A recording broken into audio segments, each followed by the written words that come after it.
नमस्कार, मी पंजाब डक. 21 जून पासून ते 30 जूनच्या दरम्यान राज्यात चांगला पेरणीयोग्य पाऊस पडणार आहे. तो पाऊस सगळीकडे एका दिवसात सगळीकडे जाणार नाही, दररोज वेगवेगळ्या भागात जाणार आहे. म्हणून हा अंदाज सर्व शेतकऱ्यांनी लक्षात द्यायचा. आणि शेतकऱ्याला एक विनंती की जमिनीमध्ये पेरणी करत असताना जमिनीमध्ये ओल तपासून पेरणी करावी. कारण की 4 बोट 6 बोटवर जर तुम्ही पेरणी केली तर ती तुमची पेरणी खराब होऊ शकते. म्हणून पेरणी करत असताना जमिनीतील सगळ्यात महत्वाचा ओल तपासणं. पेरणीची तयारी ठेवा. पाऊस पडल्याच्या नंतर जमिनीवर ओल तपासणं असं करीत करीत नियोजन करून तुम्ही शेतकऱ्यांनी पेरणीची तयारी ठेवा.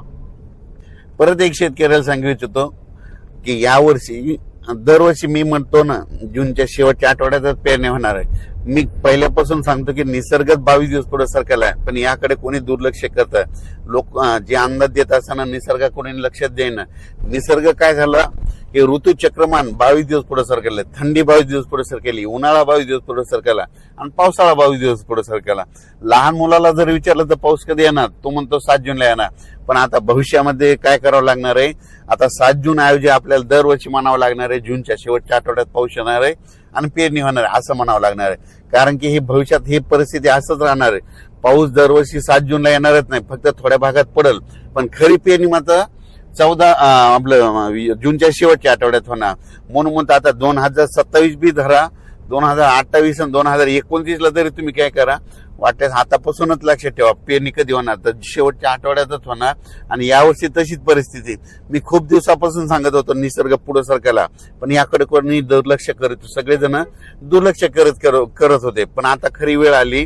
आता बघा तुम्ही, दरवर्षी जूनच्या शेवटच्या आठवड्यात पेरणी होणार आहे. म्हणून हा अंदाज लक्ष. एल निनो बद्दल सांगायचं ठरलं तर एल निनो असो या नसो, दरवर्षी आपल्या महाराष्ट्रामध्ये भारतामध्ये पाऊस येतो तर येतोच. ही गोष्ट लक्षात घ्यायची. तर तुम्ही बघायचं झालं तर बघा, आता 21 तारखेपासून पुन्हा पाऊस सुरू झाला की हे सगळं बंद होतं, एल निनो बंद होतं, सगळंच बंद होतं. म्हणून शेतकऱ्याला सांगू इच्छितो, आपल्या भारताला 2 समुद्र आहेत. एक अरबी समुद्र, बंगालच्या कडीचा समुद्र. अरबी समुद्रामधून जरी पाऊस नाही आला तर शेतकऱ्यांनी एक तारीख लक्षात घ्या, 20 सप्टेंबर एक कॅलेंडर मध्ये लिहून ठेवा. 20 सप्टेंबरला एक पाऊस येणार आणि शिवाय शेतकऱ्याची ज्वारीची पेरणी करून देणार. म्हणून हे गणित लक्षात घ्यायचं.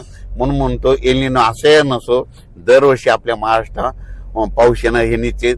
एल निनो तुम्हाला सांगू इच्छितो 15-20 वर्षामध्ये कधीतरी एकदा उद्भवतो असतो.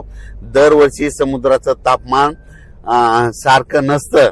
तर तुम्हाला सांगतो, हे जे एवढा 5-7 हजार किलोमीटर इतक्या दूरचा समुद्र आहे, ह्या समुद्रामध्ये तापमानामध्ये खूप तफावत असते.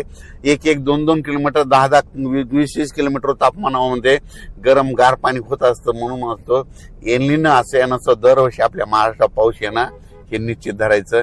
यावर्षी देखील येणार आहे, फक्त जेमतेम पडणार आहे, सरासरी इतका पडणार आहे, पण परत तिथं पाऊस जास्त पडणार आहे. म्हणून हा अंदाज लक्षात घ्यायचा.